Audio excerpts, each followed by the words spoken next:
What's up, y'all? AJ Simmons checking in. Look, the biggest mistake I see people make, not only in this cleaning industry, but really in business in general, is this, man. They don't lock in. You do not lock in, man. A lot of people look at the cleaning industry in particular as just like a hustle. You know what I mean? We look at it as if it's just a means to another end. When in reality, a cleaning company can really be your end all be all if you just lock in on it. And I'm not telling you that you need to make it that, because I understand everybody got their own goals and aspirations. But I want you to consider something for a minute. Like, think about what is it that you really want. A lot of us really just want freedom. We want passive income. We want wealth. We want, those types of things. And when you really think about it, what can give you that? A cleaning company. Okay, your cleaning company, if you already have a cleaning company, why not lock in on that? Create your system, grow, and make it as passive as possible. And you have your wealth. You have your passive income. You have your freedom when you don't have to, when you already delegated all the tasks out. Like, think about it. I was like, we were going over this I go over this with a couple of different people actually on a couple of different scenarios. But really, when you think about it, like, what does an executive do for a company? No matter what the industry is, no matter what the company is, no matter what the niche is, the bottom line is an executive is not doing physical labor. Okay, so whether you do this with a cleaning company, whether you do this with an internet-based company, whether you do this with a trucking company, whether you do it with real estate, regardless of which path you choose, if you build up and you become an executive, then you do executive type, executive level tasks. Okay, so if you don't want to clean toilets for the rest of your life, and that's why you only using this as a hustle so you can invest in something else, well, just look at this. The thing that the something else that you're looking in to get into, a lot of times you're gonna have to work your way up in that. So it's like, if you already got your start in cleaning, then why not just build this up, make it passive, and then you don't have to worry about it anymore. You just keep growing it at that point. Customer acquisition, employee retention is all you got to worry about, and recruitment, employee recruitment. That's it. You know what I mean? It's like, but a lot of times we always think we get that shiny object syndrome. We always think that, the grass is green on the other side. We always think that there's something more out there for us. We always think that we want the sexy business, because it's not sexy to say, when somebody say, oh, what kind of business you have, and you say a cleaning company. It's not as, it ain't got that glare to it. But if you're doing 11 million a year, who cares? You know what I mean? I just posted a post on my Instagram where it showed a guy that was interviewed on CNBC, and he built his company to a $11 million per year company, just cleaning. He didn't even add extra services. All his company does is cleaning. That's it. And actually, I believe his company was actually a house cleaning company. So, and that's even harder to grow. So if you do commercial cleaning with these bigger contracts, sky's the limit. You know what I mean? If you do an industry outlook, and if you go research and look up some of the biggest companies in this industry, you'll see the ABMs and the ISS and all of those different companies, man. They way up there. I'm talking about $1 billion companies. And you can do that. Obviously, you can't do it today or tomorrow, but over time you can build. All you need is about a quarter million dollars in revenue to get completely out the field. And really, if you do like I tell you to do, if you lucky enough to keep your day job, build this business on the side, then when it builds up and it makes enough passive for you to quit that job, if you follow that blueprint that I try to give out, then you can never really have to do physical labor. Like, here and there, obviously you might have to pitch in, you might have to show some people, but for the most part, or you might have to cover when your workers don't come in, but for the most part, really, there's a way to scale this business up to never do the physical part of it. So you don't even have to wait till you at that $250,000 level for real. But usually once you hit that $250,000 level, there's enough revenue coming in where you can kind of really have it scaled. And then from there, all you're doing is customer acquisition, employee recruitment. That's it. All you're trying to do is grow your revenue, and then grow the staff so you can have somebody to cover all those new customers. That's it. And so that's the level that you want to get at. You want to get to the point where all you're doing is you tweaking systems. You trying to figure out more efficient ways to clean, better cleaning systems. You trying to figure out, run your numbers, review. Okay, where do we get complaints at the most? Why are we getting those complaints?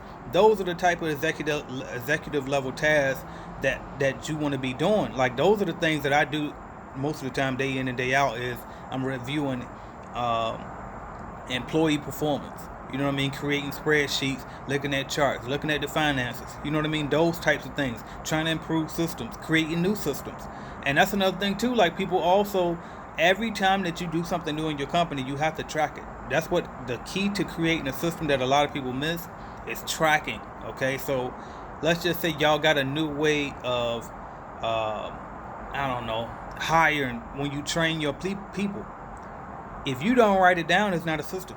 You got to write it down or type it up is what I mean. You got to document it, okay? You need to have something in place so that way if you're not here, you can bring another person in. They can read that manual, that step-by-step guide and know exactly how to help this person and exactly how to train just as if how you would have trained if you would have. You see what I'm saying? That's the key to systems is documenting every single thing. Every single time a new change is implemented, you need to document and show, okay, what the change is, why you did it, how was it effective, and all of that. You know what I mean? So, but back to the point of this video, though, I'm gonna get sidetracked a little bit thinking about the system stuff. But the bottom line is, man, a lot of the be truthful with yourself, because that's what I had to do. I had to be truthful with myself, and I said, okay, what do you really want? All right, look, man, I just want to own something. I need to own some equity. I want my freedom. I don't have to get up and report to a job every morning. You know what I mean? I want some money. Obviously, we want to make some money because that's what freedom comes from, is from making the money. You know what I mean? And that's it. You want that equity, you want the freedom, you want the money, you want the wealth that you can pass on to your kids. Your cleaning company can give you all of that.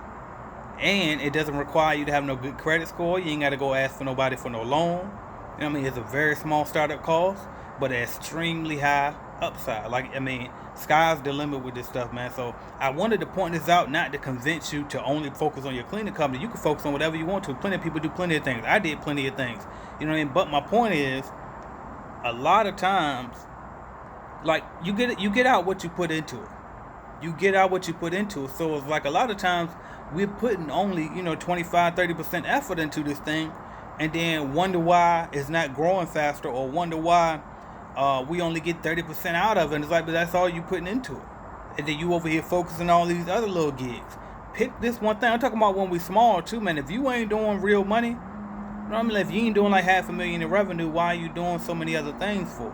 Lock in. If your cleaning company already got a few customers, get some more. Grow it. Lock in on it. You know what I mean? Ain't nothing like when you can create jobs for your people. I mean, especially if you from a community like I'm from, where the opportunity is scarce. You know what I mean? Like, it's nothing like being that person that's in a position where you can start hiring people and you know what I mean, putting in the work with decent pay. You know what I mean? Or being that person that owns a successful company, and you can help teach other people how they can own their own successful company, because the information, it translates regardless of the niche. Maybe they don't want to own a cleaning company, but they want to start a different company. You having that knowledge, if you build it yourself first, you can teach other people how to do it too for their company. You know what I mean? But it's like, you can't help anybody only putting half-ass effort into it. You can't help anybody by not being successful. You can't help anybody if you don't have any resources or enough money. You can't make a big impact if you don't have big resources, okay? The best way to have a big resources is to build a big business, okay? So that's my tip of the day is, the biggest mistake that most people make is they simply don't lock in. Lock in, man. Like, really get committed to this stuff. If you don't know how to do something, research. We all have access to Google. We all have access to Google, man. Like, that's my number one, like, my best friend. That's my mentor, is Google, YouTube. And I search and search and search, and I try shit, experiment till I figure out what I need to know. You know what I mean? And it's like don't get so caught up on, trying to reinvent the wheel when this wheel is already here and rolling. We got billion-dollar companies in this industry. Why not build yours to that level? Or even to a couple million. 100 million, whatever you want to build it up to, but why not lock in on what you already have? A lot of times we think that the riches is everywhere else, when in reality we already got what we need now. We just got to water that seed and let it grow into a tree. That's it. The same gripes that you got with your cleaning company with these nagging ass customers, same gripes that you got with the cleaning company when it's hard to keep these employees, I got those same gripes now with my lead generation service. You know what I mean? With my drop shipping company, all of those services that I provide in Clean Biz Network, I got the same damn headaches and gripes that I had with my cleaning company, simply because business is business. So pick one, lock in on it, Let it get you rich, and then you go do all the other shit that you want to do. Go follow your passion. But if you like me, your passion is just business in general anyway. You passionate about building a business, so lock in. Let's get it. Thank y'all for listening. If you listen to it on the podcast, shout out to y'all. If you're watching on YouTube, shout out to y'all, or any other social media, Instagram, Facebook, all of that. I appreciate y'all for watching, subscribing, liking, sharing, commenting. I'm AJ Simmons, and if you want to get your business started, make sure you go to cleanbiznetwork.com. We can help you with our cleaning business starter kits, or you can get some leads from us from our lead generation service. So go check that out, cleanbiznetwork.com. I'll talk to y'all later. Thank you.